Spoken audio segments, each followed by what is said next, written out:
વિદ્યાર્થી મિત્રો, રાધે રાધે. ફિઝિક્સની અંદર 4 થી 5 ચેપ્ટર એવા છે, માત્ર એને કરો અને ફિઝિક્સની અંદર પાસ થઈ જાવ.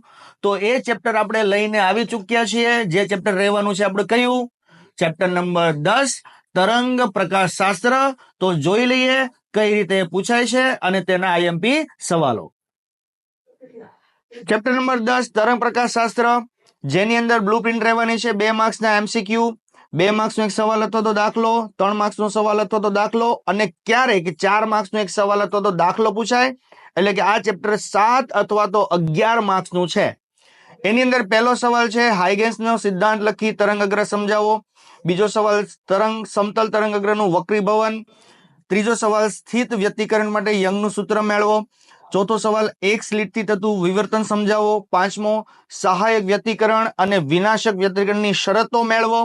છઠ્ઠો સવાલ યંગના 2 સ્લિટના પ્રયોગની મદદથી પડદા પરના કોઈ બિંદુ પાસે પથ તફાવતનું સૂત્ર મેળવો. અને 7મો સવાલ જે રહેવાનો છે ધ્રુવીભવન માટે માલસનો નિયમ સમજાવો અથવા એનું સૂત્ર મેળવો.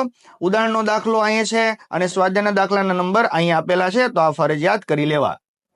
વિદ્યાર્થી મિત્રો, આવા ચેપ્ટરની આઈએમપી મેળવવા માટે અમારી જે ચેનલ કેમેસ્ટ્રી બાય નિમેશ સરને અત્યારે જ શું કરી લ્યો?